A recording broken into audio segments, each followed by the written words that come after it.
میں یہ سمجھتا ہوں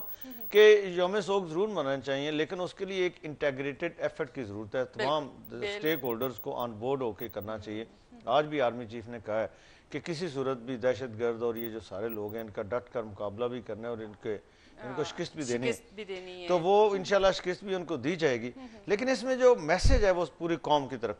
طرف سے جانا چاہیے۔ ایک خطہ اگر سوگوار ہے تو لگنا چاہیے کہ پوری قوم کا جو وجود ہے وہ سوگوار ہے، اور ہر جگہ پہ وہی کیفیت نظر آتی ہے۔ بالکل۔ اچھا جی، ثوابی میں پولیو ٹیم پر دہشت گردوں کی فائرنگ، 2 رضاکار جاں بحق، ٹیم کی حفاظت پر مامور پولیس اہلکار جان بچا کر بھاگ گئے،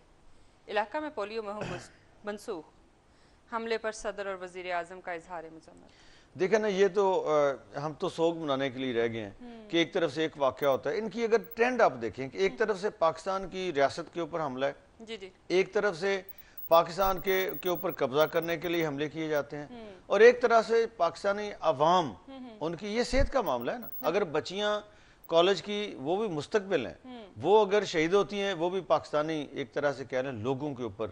تو یہ بھی عوام کے اوپر مستقبل ہے عوام کا۔ بچے جو ہیں تو بار بار ان کو اٹیک کیا جاتا ہے، یہ بھی اس طریقے سے ان کو فائرنگ کر کے، اور کوئی پتہ نہیں نامعلوم لوگ ہیں جو بھاگے ہیں وہ، اور یہ کوئی پتہ نہیں ہے، سسپینڈ ہو جاتی ہے اگر پولیو کیمپین، تو اس کے بعد جو ہے پھر دوبارہ کب شروع ہوگی، کس طریقے سے ہوگی۔ یہ ایک پولیو جیسا کہ ایشو ہے جتنا بڑا کہ پوری دنیا میں ہم ہی صرف رہ گئے ہیں، ایک طرح سے افغانستان ہے، نائجیریا، 3 ملک ہیں، تو ایک طرح سے ہم ہی ہیں، باقی ساری دنیا نے قابو پا لیا ہے۔ اور یہاں پہ وہ لوگ یہ الاؤ نہیں، ان کے اپنے بچے بھی پتہ نہیں ہیں یا نہیں ہیں، یا پتہ نہیں ان کو اپنے بچوں سے کوئی محبت نہیں ہے، یا ان کو اس چیز کا احساس نہیں ہے کہ ہم نے اللہ تعالیٰ کو جا کے جواب دینا ہے ان بچوں کے لیے۔ بچے تو امانت ہیں قدرت کی،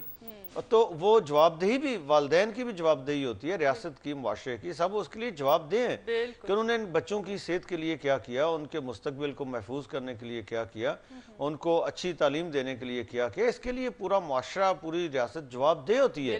تو وہ ان کے پتہ نہیں بچے ہیں نہیں، یا اگر ہیں تو وہ اتنے ظالم ذہن کے ہیں، یا جو بھی ان کے ذہن میں اپنی ان کی کوئی انٹرپریٹیشن ہے جس طریقے سے دیکھیں یہ۔ اور پھر صرف یہ نہیں ہے کہ اپنے لیے، میں اپنے لیے تو جو مرضی خطرہ مول لے لوں، جو چاہے میں کر لوں، میں دوسرے کو خطرے میں نہیں ڈال سکتا، اس کا مجھے حق نہیں ہے۔ اپنے آپ کو بھی ڈالوں گا تو وہ بھی حرام ہے، لیکن اگر میں دوسرے کو ڈالوں گا تو وہ تو پوری انسانیت کے خلاف میرا جرم ہو گیا۔ تو یہ جو جرم ہے، یہ تو اس طرح کا جرم ہے کہ ہم پوری دنیا کو، پورے عالم کو، حضور پاک صلی اللہ علیہ وسلم تو پورے عالم کے لیے رحمت للعالمین تھے، تو ہم نہ صرف اپنے بچے کو، اپنے پاکستان کے، اپنے خطے کے بچوں کو، بلکہ پوری دنیا کو ہم جو ہے خطرے میں ڈال رہے ہیں۔ اور پتہ نہیں یہ کون سی نظریاتی جو لڑائی ہے، کون سے نظریات ہیں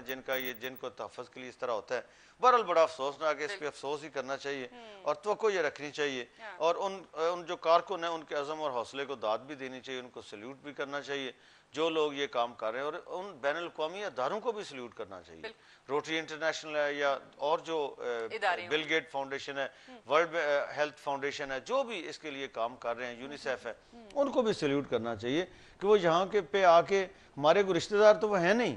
ٹھیک ہے، وہ ہمیں جب محفوظ کرنے کی کوشش کرتے ہیں، وہ اپنے آپ کو بھی دور محفوظ کرنے کی کوشش کرتے ہیں، لیکن وہ یہاں پہ اصل میں ہمارا تحفظ ہے، پرائمریلی تو ہمارا تحفظ ہوگا نا۔ تو بہرحال یہ ہے کہ ان سب کو سلیوٹ کرنا چاہیے کہ اس طرح کی صورتحال کے باوجود وہ لوگ کام کر رہے ہیں اور کوشش کر رہے ہیں، اور اس کو روکنے کی کوشش کر رہے ہیں۔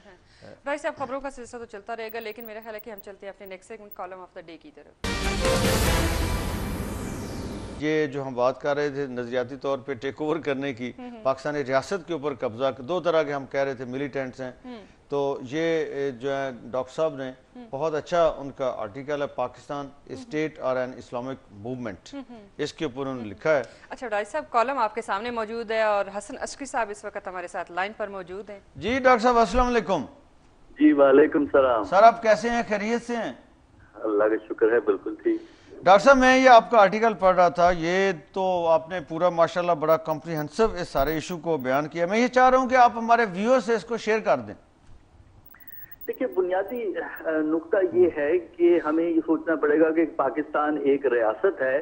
یا ایک کوئی تحریک ہے، جسے اسلامی تحریک کہہ لیں یا کہہ لیں۔ ریاست جب ہوتی ہے، اس کے جہاں حقوق ہوتے ہیں انٹرنیشنل لا کے تحت، وہاں اس کی ذمہ داریاں بھی ہوتی ہیں، اور ریاست نے اگر اپنے حقوق کو استعمال کرنا ہے تو اس کی ذمہ داریوں کو بھی پورا کرنا ہے۔ جہاں تک تحریکیں ہوتی ہیں، تحریکوں کے لیے نہ کوئی بارڈر کی پابندی ہوتی ہے، نہ کوئی کام کرنے کے لیے کسی خاص مقام کی پابندی ہے، جس طرح کہ ہمارے ہاں ریڈیکل اسلامک موومنٹس ہیں جو قوت کا استعمال بھی کرتی ہیں، ٹرانس نیشنل ہیں، لیکن کوئی ریاست اس طرح اگر کام کرے گی یا ان کا ساتھ دے گی تو وہ بطور ریاست کام کرنے سے قاصر ہو جاتی ہے اور بنیادی طور پہ بین الاقوامی سطح پر وہ ناکارہ ہو جاتی ہے۔ تو اس لیے ریاست پاکستان کی ہے، اس کو اپنے حقوق کے ساتھ ذمہ داریوں کا احساس کرنا پڑے گا، اور تحریکیں جو ہیں وہ ایسی تحریک نہیں مدد کر سکتے جو آپ کے بارڈر سے باہر جا کر کسی اور ریاست کے اندر دخل دیتی۔ ٹھیک ہے، تو ڈاکٹر صاحب آپ اس میں کیا یہ جو ایک کنسپٹ پورے یورپ میں جس طریقے سے ایک نیشن سٹیٹ، دیٹ مینس کہ آپ یہ چاہ رہے ہیں یا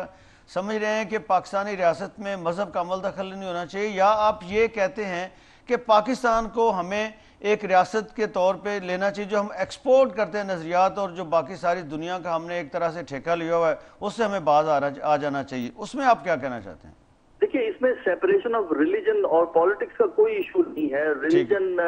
پالیٹکس میں عمل دخل رکھتا ہے اور رکھے گا، لیکن یہ ہے کہ جو آپ کی سرزمین سے کچھ تحریکیں اسلام کا نام لے کے چلتی ہیں اور ملک کے باہر کارروائیاں کرتی ہیں، یا ساری دنیا کے لوگ آپ کے ہاں بعض علاقوں میں آ کے ٹریولریا میں آ کے ٹریننگ لیتے ہیں، تو اس قسم کی اگر نوعیت رہے گی تو پھر ایک مؤثر ریاست کے طور پہ پاکستان کام نہیں کر سکے گا، کیونکہ اس سے دوسروں کو بھی موقع مل جاتا ہے کہ وہ بھی پاکستان کے خلاف کارروائیاں کریں، اور پاکستان کے خلاف کارروائیاں اس سے بڑھ جاتی ہیں، کم نہیں ہوتی۔ تو یہ پھر جو جیسے پہلے طالبان تھے افغانستان میں، تو اس وقت جو معاملہ ہوتا رہا اور چائنا بھی ہم سے ناراض ہوا، ایران بھی ہم سے ناراض ہوا، ویسٹ تو ہم سے ناراض تھا، ایون سعودی عرب بھی ہم سے اس معاملے پہ ناراض تھا کہ ہم نے ان کو مس ہینڈل کیا ہے یا یہاں سے ایکسپورٹ ہو رہا ہے ٹیررزم ان کے ملکوں میں۔ تو یہ پھر جو اگر پاکستانی ریاست ان کو چیک نہیں کر سکتی تو کیا یہ جو باقی ساری دنیا جو ہے وہ ہمیں پھر کیا ایک بدمعاش ریاست کے طور پہ ہم رہنا چاہتے ہیں اگر ان چیزوں کو کنٹینیو کرنا چاہتے ہیں تو؟ دیکھیے، اگر یہی رویے رہیں گے جس طرح کے ہیں اور جس طرح باہر سے شکایتیں ہمارے بارے میں آتی رہتی ہیں، تو اس کی وجہ سے باقی ریاستیں آپ کے مخالف ہو جاتی ہیں، آپ کے خلاف بھی وہ انکریج کرتی ہیں کہ جس طرح آپ کی سرزمین سے ایکٹیویٹیز ہو رہی ہے تو باہر کی جو ریاستیں ہیں، انٹرنیشنل پلیئرز ہیں، وہ پھر اپنے طور پر آپ کے خلاف اس قسم کی کارروائیاں شروع کروا دیتے ہیں کہ آپ ہمیں خراب کر رہے ہو، ہم آپ کو خراب کریں گے، اور ریاست جو ہے وہ اس سے کمزور ہونا شروع ہو جاتی ہے۔ اچھا ڈاکٹر صاحب، اس کا ایک دوسرا اسپیکٹ بھی، ایک تو یہ ہو گیا، ایک ہم دنیا میں کہیں پہ بھی واقعات ہو جاتے ہیں، کوئی اسرائیل مڈل ایسٹ میں کوئی واقعہ ہوا ہے، کوئی دنیا میں کہیں اور خطے میں مسلمانوں کے ساتھ جو بھی واقعات ہیں اپنے ہم ہر جگہ پہ ہم ٹانگ اڑاتے ہیں، جبکہ ہمارا کشمیر ایشو ہے یا اس طرح کے اور بے شمار مسائل ہیں، ہمیں وہاں پہ کبھی اس طرح کا نظر نہیں آیا کہ ہماری بھی مدد کی گئی ہو یا ہمارے ساتھ بھی اس طرح وہ کندھے سے کندھا ملا کے کھڑے ہوئے ہوں۔ تو یہ جو ہم نے ایک پین اسلامزم کو بھی آپ اپنے اس جو بات آپ کہہ رہے ہیں اس سے ریلیٹ کریں گے یا لوگوں کو کوئی ایڈوائس کریں گے کہ اپنے معاملات کو پہلے ٹھیک کریں، اس کے بعد باقی جو ٹھیکیداری ہے وہ بے شک چلاتے رہیں؟ دیکھیے، آج کے زمانے میں ریاست کی یا کسی ملک کی جو کامیابی ہے وہ اس کا اندرونی استحکام اور اقتصادی ترقی ہوتے ہیں۔ جب تک یہ نہ ہو تو ملک بین الاقوامی سطح پر کچھ نہیں جو ہے وہ کر سکتے۔ اور دوسرا یہ ہے کہ کچھ تحریکیں پاکستان میں ایسی ہیں جو ہر چیز کو صرف مذہب کے ذریعے دیکھنا چاہتی ہیں، بین الاقوامی سیاست بھی مذہب کے ذریعے، اندرونی سیاست بھی مذہب کے ذریعے، لیکن بہت سے ایسے مسائل ہوتے ہیں جو ریاست کو بطور ریاست ڈیل کرنے پڑتے ہیں۔ مثلا آپ احتجاج تو کر سکتے ہیں کہ فلاں جگہ مسلمانوں سے زیادتی ہوئی ہے، لیکن اس کی بنیاد پر اگر آپ اپنے ہی سڑکوں کو، ٹریفک کی لائٹوں کو توڑیں گے اور یہ کام گڑبڑ کریں گے تو اس سے پھر معاملات جو ہیں وہ بگڑ جایا کرتے ہیں۔ اچھا ڈاکٹر صاحب، ایک اور اسپیکٹ ہے اس کا، وہ بھی میں آپ سے جاننا چاہوں گا، آپ کی رائے اس کے اوپر کیا ہے کہ پاکستان میں بہت سی جو ہماری ایون ایک تو ہم کہتے ہیں جی انڈیا ہے، اسرائیل ہے، ایک روایتی ہمارا جو امریکہ یہ کر رہا ہے، فلاں یہ کر رہا ہے، ہمارے برادر اسلامی ملک ہیں کچھ، وہ بھی پراکسی وار اپنی یہاں پہ لڑ رہے ہیں، اور بہت سے پاکستان میں ایسے گروپس ہیں جن کو فائنانشیل سپورٹ وہاں سے آتی ہے، جن کو پولیٹیکل سپورٹ وہاں سے آتی ہے، وہ یہاں پہ پاکستان کے اندر انہوں نے گروپس بنائے ہوئے ہیں، آرگنائز ہوئے ہیں، اپنے آپ کو انہوں نے مسلح کیا ہوا ہے اور وہ حملے کرتے ہیں ایک دوسرے کے اوپر۔ تو یہ جو باہر سے بھی ہمیں اس طریقے سے مختلف ملک مسلم ممالک ہمارے وہ جو کر رہے ہیں سارے کا سارا، اور پاکستان کو انہوں نے اپنا میدان جنگ بنایا ہوا ہے، اس پہ آپ کیا کہیں گے؟ لیکن یہ وہی چیز ہے کہ وہ ایک تحریک کے طور پہ سوچ کے جو ان کے نظریات کو یقین رکھتے ہیں ان کو مدد کر کے پاکستان کے اندر خانہ جنگی کی صورتحال پیدا کرتے ہیں. ضرورت اس بات کی ہے کہ آپ کو ایز اے سٹیزن ایک شہری کی حیثیت سے سوچنا ضروری ہے اور آپ کو سٹیزن کی حیثیت سے ریاست کو مضبوط کرنا ضروری ہے. اگر آپ کسی اور کے نظریات پہ چلیں گے تو ظاہر ہے پھر آپ کی ریاست کمزور ہوتی ہے اور آپ کسی اور کا ایجنڈا جو ہے وہ پرسو کرتے ہیں. تو بنیادی چیز یہ ہے کہ جب تک آپ پاکستان کی بنیادی حیثیت پرائمیسی کو ایکسپٹ نہیں کریں گے اس وقت تک آپ جو ہے ایک مؤثر ریاست جو ہے وہ نہیں بن سکیں گے. لہذا پاکستان صرف ایک ریاست کے طور پہ کام کر سکتا ہے. سیاسی تحریک کے طور پہ اگر پاکستان چلے گا تو پاکستان کی ریاست ختم ہو جائے گی. اچھا اب تھوڑے سے وہ اقدامات سجیسٹ کر دیں کہ ایک مؤثر ریاست کے طور پہ پاکستان، ایک تو یہ ہو گیا جو مذہبی آپ کہہ رہے ہیں اس طریقے سے کہ اس کو تحریک کے طور پہ نہیں سمجھے، ایک ریاست کے طور پہ ہمیں کیا اور کچھ کرنا ہے جس کے نتیجے میں ہم پاکستان ایک ریاست، طاقتور مؤثر ریاست کے طور پہ دنیا میں ابھرے؟ دیکھیے، ایک تو آپ کو مذہبی انتہا پسندی اور تشدد یا ٹیررزم کو کنٹرول کرنا ضروری ہے. اس کے بغیر کوئی ریاست جو ہے وہ چل نہیں سکتی. اور دوسرا اس میں یہ ہے کہ اقتصادی طور پہ اقتصادی صورتحال کو بہتر کرنا جو ہے وہ ضروری ہے. اور تیسرا یہ ہے کہ آپ کی سرزمین آپ کسی اور ملک کے خلاف نہ استعمال ہو. باہر سے لوگ آ کے ٹریننگ لے کے کہیں اور جا کے تشدد کریں، چاہے وہ نظریے کے نام پہ کریں یا مذہب کے نام پہ کریں، وہ ضروری ہے. اس کے بعد آپ عالمی دنیا سے مطالبہ کر سکتے ہیں کہ وہ آپ کے معاملات میں دخل نہ دے. اگر آپ کے ہاں سے دوسروں کے معاملات میں دخل اندازی ہوگی تو آپ کے ہاں بھی دخل اندازی شروع ہو جائے گی. پھر آپ کہہ سکتے ہیں دنیا سے کہ دیکھو بھائی، ہم اپنے گھر کو ٹھیک کیا ہوا ہے، ہم اپنے گھر میں دلچسپی رکھتے ہیں، آپ ہمارے معاملات میں دخل نہ دیں. پھر بین الاقوامی کمیونٹی آپ کو سپورٹ کرے گی کہ ڈرون قسم کے حملے نہ ہوں، آپ پہ اور دخل اندازیاں نہ ہو، دوسرے ملکوں کی نظریاتی جنگیں آپ کے سڑکوں پر نہ ہوں. جی ڈاکٹر صاحب بہت شکریہ جی، thank you very much. Doctor صاحب نے بڑے اچھی کمپریہنسو گفتگو کر دی، میں سے اس پہ مزید تبصرے کی ضرورت نہیں ہے. جی اچھا ڈاکٹر صاحب، پچھلے 5 سال میں 17 شعبوں پر 53 خرب 58 ارب خرچ، غربت کی شرح کم نہ ہوئی، کیوں؟ یہ ایک بریک ہونے والی ہے، بڑا سینسٹیو ایشو ہے جس کے اوپر پاورٹی ایلیویشن جو ہے، اس پہ بہت سی باتیں ہوتی ہیں. پاکستان میں مشرف صاحب نے بڑی کہتے ہیں جی ترقی ہم نے کی، لیکن اس وقت بھی کویشچن ایک ہوتا تھا کہ آپ نے ترقی اوپر کی سطح پہ کی ہے، جو اس کا ٹرکل ڈاؤن افیکٹ کہتے ہیں، نہیں ٹرکل ڈاؤن افیکٹ ہوگا اس کا. وہ اوپر جب ترقی ہوگی تو آٹومیٹکلی نیچے بھی اس کا فائدہ، وہ ہوا تو نہیں. اس کے بعد لوگ بیچارے پس کے رہ گئے، اور زرداری صاحب نے تو اس چکی میں ڈالا کہ کچھ لوگوں کا حال ہی نہیں رہا. اب دیکھتے ہیں کہ ڈار صاحب اور میاں نواز شریف وہ کیا کرتے ہیں. تو پاورٹی ایلیویشن، یہ جو رپورٹ ہے بنیادی طور پہ یہ ہے کہ پچھلے 5 سال میں پاکستان نے 53 خرب 53 خرب 58 ارب خرچ کیے، لیکن غربت کی شرح پاکستان میں بڑی ہے، وہ کم نہیں ہوئی. اس کی وجہ یہ ہے کہ ایک تو یہ ہے کہ ویسے پرائز صاحب آپ سے وجہ جانتے ہیں لیکن ایک بریک کے بعد. جی ناظرین، وقت ایک شارٹ بریک کا، ہمارے ساتھ رہیے گا.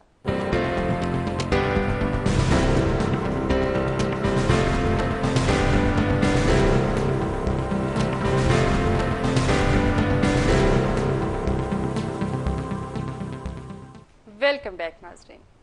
جی وڈائی صاحب، بریک پر جانے سے پہلے بات ہو رہی تھی غربت کی شرح کے حوالے سے کہ غربت کی شرح کم کیوں نہ ہو سکی. میں دیکھیے اس پہ بات کر رہا تھا کہ یہ ایک بڑا پرانا ایشو ہے، بات کرتے رہتے ہیں پاکستان میں غربت کی شرح یہ ہوگی وہ ہوگی، لیکن وہ کم نہیں ہوتی، وہ ہمیشہ بڑھتی ہے. اس کی وجہ ہماری پالیسی اور اس کی وجہ ترجیحات ہیں. ابھی یہ بھی جو ہم فگر دے رہے تھے بریک سے پہلے کہ 53 خرب روپیز جو ہیں وہ پچھلے 5 سال میں غربت ختم کرنے پہ لگائے گئے. اس سے پہلے بھی ایسے ہوتا رہا کہ جناب مشرف کا دور ہو، اس سے پہلے میاں نواز شریف کا دور ہو، اس سے پہلے بینظیر بھٹو کا دور ہو، تو ہمیشہ سے بات ایک بڑا جی پیسہ آ رہا ہے وہ کر رہے ہیں، غربت کی شرح کم کرنے کے لیے کر رہے ہیں. اب ہوتا کیا ہے، صرف سمپلی آپ کو میں یہ بتا دوں کہ یہ جو 53 خرب روپیہ لگائے گئے ہیں روپے، یہ 17 منصوبوں کے اوپر لگائے، 17 قسم کے منصوبے ہیں جن کے اوپر لگائے. منصوبے کیا ہیں؟ یہ غربت مکاؤ منصوبے نہیں، یہ غربت مٹاؤ نہیں، غربت مٹاؤ، اپنی غربت مٹاؤ منصوبے، جس میں انجینئرنگ آ جاتی ہے نا، اس میں غربت مٹاؤ پروگرام آ جاتا ہے. تو ہمیشہ یہ پیسے سارے کے سارے آپ دیکھیں سوائے ایک وہ یا تو وہ ہے کہ جیسے ایک ہوتا ہے سوشل پروٹیکشن، جیسے بے نظیر انکم سپورٹ پروگرام تھا یا اس طرح کے کچھ اور ہیں، اس پہ ڈال دیے جاتے ہیں، قوم کو بیگرز بنا دیا جاتا ہے کہ ان کو 1,000 1200 مہینے کا آپ دیتے رہیں تو وہ سمجھیں آپ کے ہم نے جی غربت مٹا لیے۔ غربت مٹانے کا طریقہ یہ نہیں ہے۔ دوسرا وہ یا یہ کریں گے کہ جی وہ ڈال دیں، سڑکیں بنائیں، پل بنائیں، اچھا فلاں کنسٹرکشن کا کام کر دیں، فلاں ڈیولپمنٹ کا کام کر دیں، اور اس کے نتیجے میں وہ سمجھیں گے وہی شعبے ہیں آپ ایگریکلچر کے شعبے میں لگا دیتے ہیں، صنعت کے شعبے میں لگا دیتے ہیں، آپ ہائی ویز کے شعبے میں لگا دیتے ہیں، بلڈنگز کے کہیں خرچ کر دیتے ہیں، تو کہیں گے یہ جی غربت، یہ پاورٹی ایلیویشن پروجیکٹ ہے۔ بات وہی ہے، وہ وہی رہا ہے جو پہلے بھی ہو رہا ہے۔ بھئی اس میں غربت کیسے ختم ہوگی؟ اس میں تو سلیکٹڈ لوگوں کی تو چلو ہوگی۔ مسئلہ یہ ہے کہ غربت ختم اس طریقے سے ہوگی کہ نچلے لیول پہ عام آدمی جو ہے اس تک جو ہے وہ اس کو روزگار میسر ہو، وہ سیلف امپلائمنٹ اس کی ہو یا کہیں اس کو روزگار ملے۔ تو اس کے کئی طریقے ہیں پاکستان میں، آپ اس کو ووکیشنل ٹریننگ دے کے، اس دفعہ بھی اسحاق ڈار صاحب نے کہے جو مڈل پاس ہیں، مڈل پاس لوگوں کو ووکیشنل ٹریننگ دیں گے اور ان کو پھر باہر کے ملکوں میں بھیجیں گے یا پھر وہ یہاں پہ اپنا کوئی نہ کوئی کام کر لیں گے۔ یہ ہمیشہ سے اس طرح کی اسکیمیں بھی ہوتی ہیں۔ بہرحال یہ ایک اچھی اسکیم ہے۔ اگر ویسے تنخواہیں بڑھنے سے بھی کچھ غربت میں کمی واقع ہوگی، جیسے پنجاب سندھ خیبر پختونخوا کے آج بجٹ پیش ہونے جا رہے ہیں، تنخواہیں اب وہ تو ایک ڈیفرنٹ ایشو ہے نا، لیکن یہ ایشو اس سے ڈیفرنٹ ہے۔ وہ تنخواہیں تو چلیں اس سے بھی غربت ختم ہوتی ہے، سلیکٹڈ لوگوں کی ہوتی ہے، وہ ٹھیک ہے، وہ ایک علیحدہ ایشو ہے۔ یہ بالکل ڈیفرنٹ ایشو ہے۔ پاورٹی ایلیویشن کا ان تنخواہوں سے کوئی تعلق نہیں ہے۔ یہ دوسرا ایشو ہے کہ لوگ جو ہیں ان کو لیے روزگار کس طریقے سے جو ہے وہ پیدا کرنا ہے، یا کس طریقے سے ان کو ہم نے اپنے پاؤں پہ کھڑے کرنا ہے۔ تو اس کے لیے ڈائریکشن جو ہے بجائے اس کے کہ ایسے منصوبے شروع کیے جائیں کہ لوگ خود اپنا کام کوئی نہ کوئی کر سکیں یا ان کو روزگار میسر ہے، ایک بڑے ٹیمپریری قسم کے منصوبے شروع کیے جاتے ہیں۔ اور اس میں ایک اور بات یہ بھی ہے کہ پچھلے 5 سال میں یہ سروے ہوتا جا رہا ہے کہ جی یہ جو ہے نا پاورٹی جو لوگ کتنے پاکستان میں کتنے % لوگ ہیں جو پاکستان میں غربت کی لکیر کے نیچے ہیں۔ 5 سال میں وہ سروے مکمل نہیں ہوا، تو آگے کیا ہونا ہے؟ جی چلتے ہیں اپنے نیکسٹ سیگمنٹ کی طرف۔ جی ناظرین، ٹائم ہو رہا ہے ہمارے next segment cartoon of the day کا۔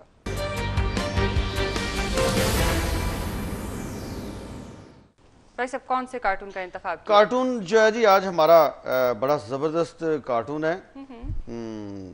کرکٹ ٹیم ہماری گئی، ملک سے باہر گئی۔ اچھا، ملک سے باہر گئی کرکٹ ٹیم، اور اس کے بعد جو ہے وہ آپ نے دیکھا کہ لوگ جو ہیں کس طریقے سے اس کو چیئر کر رہے ہیں، کس طریقے سے خوش ہو رہے ہیں، کس طریقے سے نعرے لگا رہے ہیں اور کس طریقے سے ان کو رخصت کر رہے ہیں۔ وہ آپ کو پاکستانی ٹیم نظر وہ بھی آگے سے نعرے لگا رہے ہیں اور بڑا ایک طرح سے وہ ہیں، اور جو لوگ ان کو چیئر کر رہے ہیں وہ بھی بڑے۔ اور دوسری ایک جو ہے وہ آ رہی ہے، وہ اوپر ڈپارچر ہے، نیچے ارائیول ہے۔ یہ خواتین آ رہی ہیں، لیکن ان خواتین کے ہاتھ میں بیٹ ہیں اور یہ آ رہی ہیں، اور وہی جو لوگ ہیں وہ ادھر کھڑے ہیں اور کھڑے ہو کے ان کے سروں کے اوپر آپ کو نظر آ رہا ہے کویسچن مارک، اور وہ دیکھ رہے ہیں کہ یہ کون لوگ ہیں، یہ سمجھ نہیں آ رہی یہ کون سی خواتین ہیں۔ اصل میں یہ وہی لوگ ہیں، واپسی پہ برقعے پہن کے آ رہے ہیں، اور لوگوں کے دماغ کے اوپر ایک سوال ہے کہ یہ کون لوگ۔ چیمپئنز ٹرافی میں ناکامی اور شائقین کا ڈر، قومی کرکٹ ٹیم پاکستان آنے سے خوف زدہ۔ کپتان مصباح الحق محمد حفیظ، وہاب ریاض، عمران فرحت، اسد علی فیلڈنگ کوچ اور باؤلنگ کوچ محمد اکرم کی سارے کے سارے ہو گئے نا، جتنے بھی کوچ ہیں، جتنے بھی کوچز ہیں وہ بھی، اور جتنے ہمارے ایک اسد شفیق بیچارہ آ گیا رات کو، اور باقی جو ہے یہ تھا جی کہ رات کو 3 بجے انہوں نے لینڈ کرنا ہے، فلانک کرنا ہے، وہ نہیں آئے، غائب ہو گئے ہیں۔ کوئی وہاں پہ کاؤنٹی کھیلنے لگ گیا، کسی کی بیوی کا کوئی اس کا نہیں، وہ میچ ہے اس کا ٹورنامنٹ میں شرکت کر رہی ہے ٹینس کے، وہ اس کے ادھر چلا گیا ہے۔ کوئی جو ہے وہ وہاں پہ ویسے وہ کسی اور ملک میں سیر سپاٹے کے لیے چلا گیا ہے۔ تو اب وہ جو آئیں گے بھی وہ بھی کوئی برقعے پہن کے 1-1 2-2 کر کے آئیں گے، تاکہ جو پاکستانی قوم آگے ہمارے لیے صاف ستھرے انڈے، گندے انڈے میں نہیں کہوں گا، وہ انڈے لے کے کھڑی ہوئی ہے، وہ اس سے ہماری توازو انہوں نے کرنی ہے، تو اس سے ہم بچیں۔ دیکھیں انہوں نے جتنا سپورٹس مین اسپرٹ یہی ہے کہ ہار جیت کا حصہ ہے، ہار جیت حصہ ہے گیم کا، لیکن یہ جو ہے یہ تو اس کا حصہ نہیں ہے کہ آپ ذلیل ہوں، جوتے بھی کھائیں، اور اس طریقے سے جو آپ جیسے ایک مٹی کا ڈھیر ہوتا ہے نا، اس طریقے سے ریت اس کی طرح انہوں نے بالکل آپ کو تتر بتر کر دیا، منتشر کر دیا۔ ہر ٹیم نے، ویسٹ انڈیز کی ٹیم ہو یا انڈیا کی ٹیم ہو یا ساؤتھ افریقہ کی ٹیم ہو،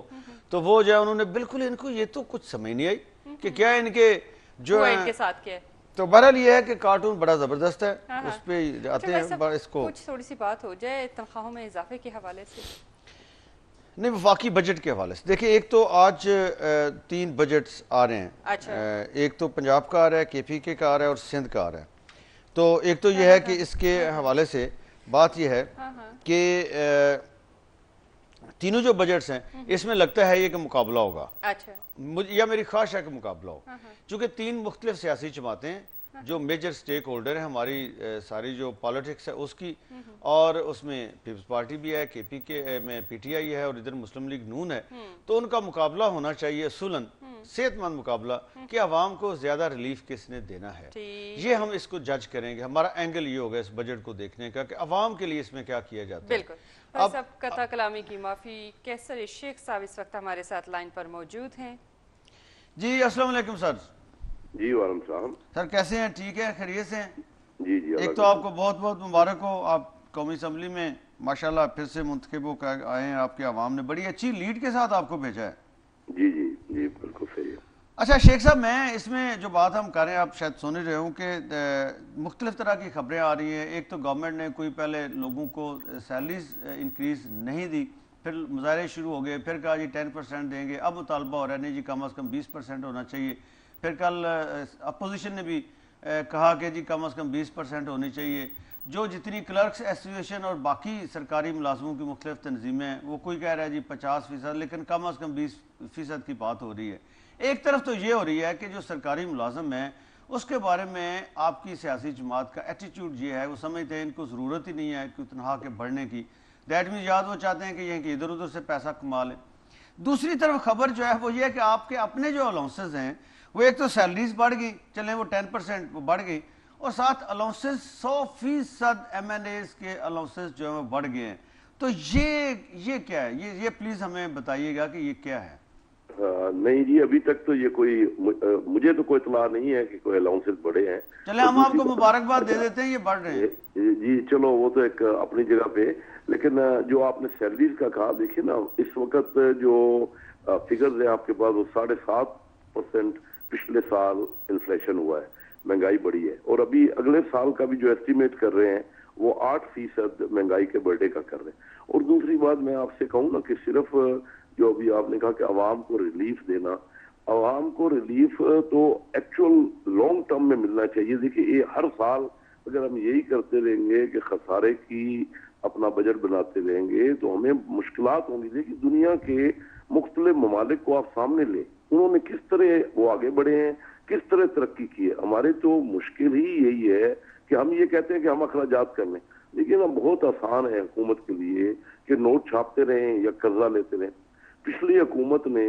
جب وہ آئی تو 6,000 ارب روپے کا پاکستان پہ قرضہ تھا، صرف 5 سال میں 8,000 ارب روپے کا نیا قرضہ ہوا ہے۔ تو عوام کو ریلیف تو نہیں ملتا جب مہنگائی بڑھ جاتی ہے۔ پچھلے سالوں میں 12-13% مہنگائی بڑھتی رہی ہے۔ میری بھی خواہش ہے اور ہم سب چاہتے ہیں کہ عوام کو ریلیف ملے، لیکن آپ کے پاس وہ فنڈز نہیں ہیں، اویلیبل نہیں ہیں، اور آپ ترقیاتی کاموں میں یا تو خرچ کر لیں یا خیر ترقیاتی کاموں پہ خرچ کرتے جائیں۔ اگر ترقیاتی کاموں میں خرچ کریں گے تو آپ کی اگلی نسل کو اور آپ کے اگلے سالوں میں ہمیں فائدہ پہنچے گا اور ریلیف ملے گی۔ نہیں شیخ صاحب مجھے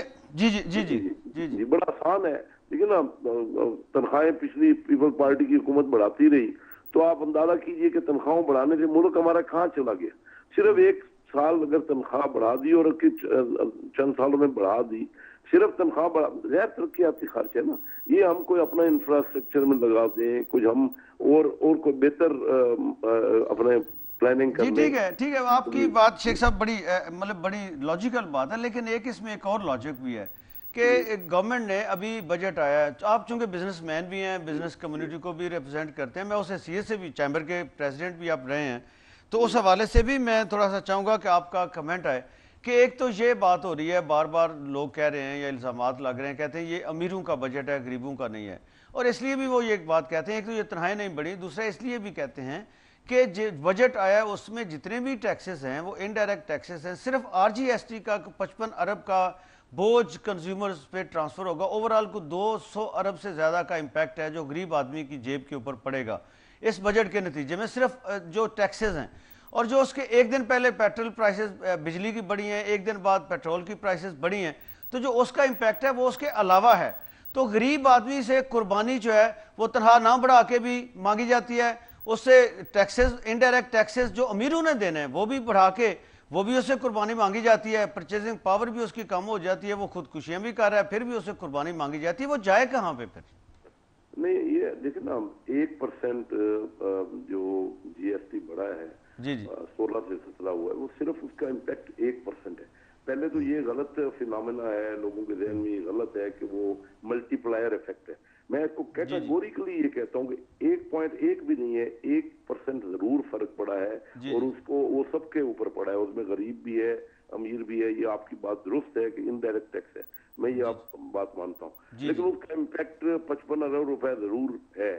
اس کے ساتھ ساتھ یہ دیکھیے کہ ہم نے جو ریلیف دی ہے، لیکن بے نظیر انکم اسکیم میں ہم 40 ارب سے 75 ارب ہوا ہے، وہ ڈائریکٹ غریب آدمی کے اوپر اس کو مل رہا ہے. 35 ارب روپے وہاں غریب آدمی کو مل رہا ہے. اس کے علاوہ دیکھیے یہ آپ درست کہہ رہے ہیں کہ یہاں پہ جیسے کارپوریٹ ٹیکس میں کمی کا اظہار کیا جا رہا ہے، تو اس سے سرمایہ کاری بڑھے گی. صحیح ہے، آپ اس کو کہہ لیں کہ امیر آدمی کو بینیفٹ نہیں ہے. دیکھیے اگر کوئی انڈسٹری لگتی ہے یا کوئی اور جاب کریٹ ہوں گے اس سے اس کو بھی بینیفٹ جو ہے عام آدمی کو پہنچے گا. دیکھیے بجٹ یہ آپ تو بہتر سمجھتے ہیں ان معاملات کو کہ یہ جب تک آپ سرمایہ کاری نہیں کریں گے، جب تک آپ ہم نے یہ کیا ہے کہ جو نئی اسکیم ہے ہماری، جو ہم نے اسپیشل اکنامک زونز شروع کیے ہیں، تو ان زونز کے اوپر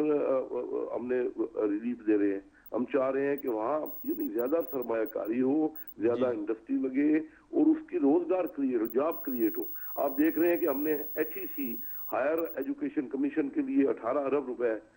کا فنڈ دی ہے. یہ معمولی بات نہیں ہے کہ تعلیم وہ عام آدمی، ہر آدمی نے اس کا فائدہ لینا ہے اور عام آدمی کو تعلیم کا فائدہ زیادہ پہنچنا ہے. تو ہمیں یہ چاہیے کہ ہم اپنی قوم پہ، اپنے ملک پہ سرمایہ کاری کریں. یہ بڑی دیکھیں نا بڑی آسان باتیں ہیں کہ یہ کہنا، یہ ٹھیک ہے، میں مانتا ہوں آپ کی، کیونکہ پہلے دیکھیں نا ہم نے اپنی جو اوور آل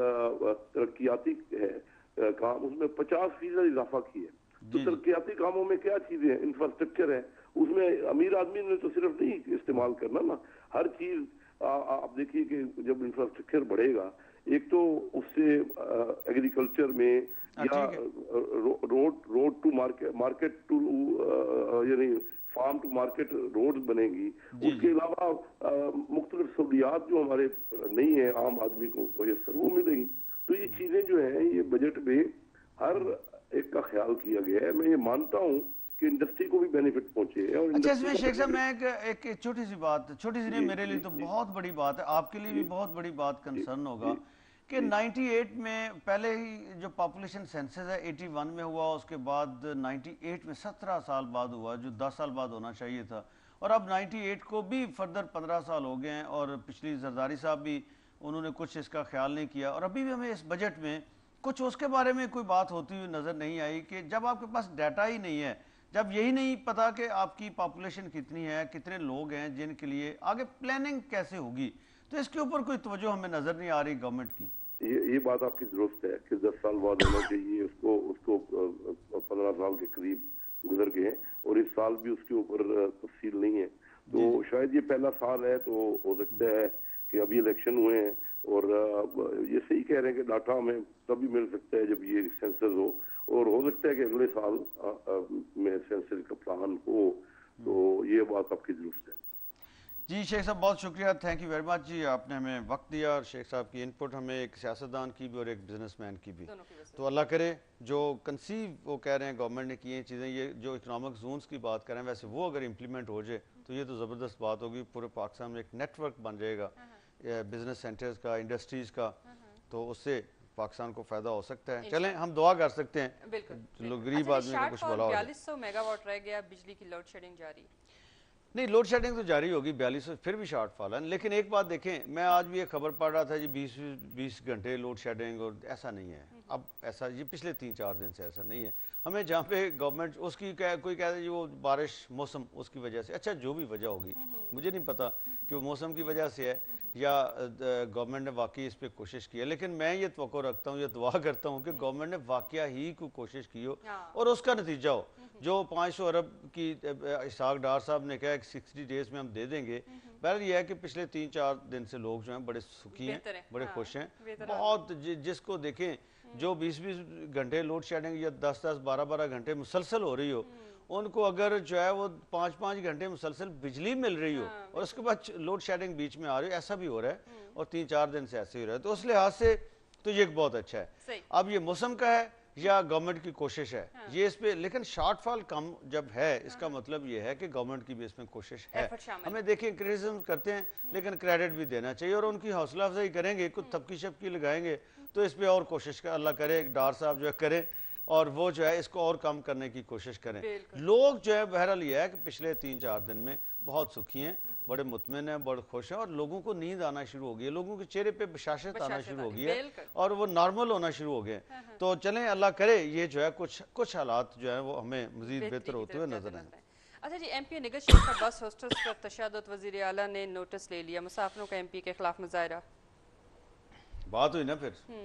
امپاورمنٹ تو یہ ہوئی نا، وومن امپاورمنٹ کہتے ہیں پوری دنیا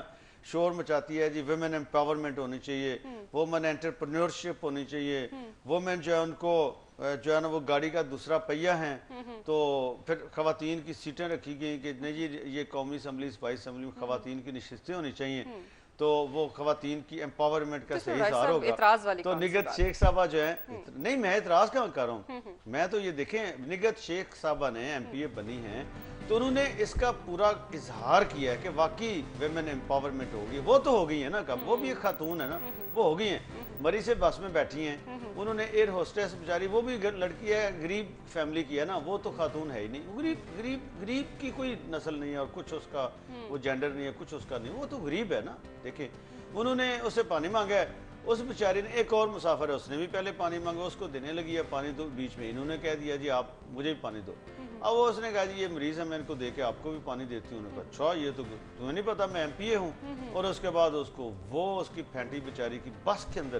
لوگوں کے سامنے وہ تماشا جو ہے وہ بنایا، اور اس کے بعد ان کی تسلی نہیں ہوئی، بیرا انٹرچینج پہ سٹاپ تھا، وہاں پہ بس سے اتری اور یہ لڑکی بیچاری گئی ہے وہاں پہ واش روم میں، اور یہ اس کے پیچھے وہاں جا کے انہوں نے پھر اس کو مارا ہے، اور مار کے تو وہاں جو لوکل پولیس ہے بیرا کی پولیس والے بھی اندھے ہیں، اور یہ ایک گھٹیا کام ہمیشہ انہوں نے کرنے ہوتے ہیں اس طرح کے، جو بھی طاقتور ہے اس کے آگے وہ ایسے کرتے ہیں، تو یہ اس ایم پی اے کے کہنے پہ انہوں نے وہ بس پکڑ کے تھانے لے گئے، اور ایئر ہوسٹس جو بس ہوسٹس تھی بیچاری اس کو پکڑ کے تھانے لے گئے، اور ایم پی اے صاحبہ بڑے دھڑلے سے جا کے وہ پرچے شرچے دے رہی ہیں، اور جو وہاں پہ مسافر بیچارے انہوں نے احتجاج کیا، جو ذلیل ہوئے، جو وقت پہ گھر نہیں پہنچے، جو بچے اس بس میں تھے، وہ سارا کچھ ہے نا، یہ ویمن امپاورمنٹ کا اظہار انہوں نے بڑا اچھے طریقے سے کیا ہے، لیکن اس کے ساتھ خبر ہے کہ شہباز شریف صاحب نے نوٹس لے لیا، اب نوٹس جو لے لیا ہے چاہیے تو یہ کہ وہ ان کو گھر بھیجیں، ان کو کہیں کہ میڈم محترمہ آپ یہ آپ کا نام ہم نکال رہے ہیں، آپ ہماری ایم پی اے نہیں ہیں ادھر، یہ آپ استعفیٰ دے دیں، نہیں تو ہم آپ کو ٹرمینیٹ کر دیں گے، آپ جائیں گھر میں، آپ کی ہمیں ضرورت نہیں ہے، اس طرح کے لوگوں کی، اور وہ بھی ریزرو سیٹوں کے اوپر کوئی لوگ منتخب کر کے بھیجیں تو آپ کہیں گے ہلکے والے لوگ بڑے برے تھے، یہ تو لیڈرشپ نے نام ڈالا ہوتا ہے نا، یہ تو قائدین نے نام ڈالے ہوتے ہیں، بالکل ایسے ہی ہے۔ تو یہ قائدین کو چاہیے کہ ان کی کریڈیبلٹی کا یہ تقاضا ہے کہ اس طرح کے لوگوں کو ابھی سے اسمبلی سے فارغ کریں، یہ تو اگلے 5 سال ناسور بن گئے۔ تھینک یو ویری مچ جی ناظرین، پروگرام فرنٹ پیج ود امجد وڑائچ کا وقت یہاں پر ختم ہوتا ہے، صدف ملک اور امجد وڑائچ کو اجازت دیجیے، اللہ حافظ۔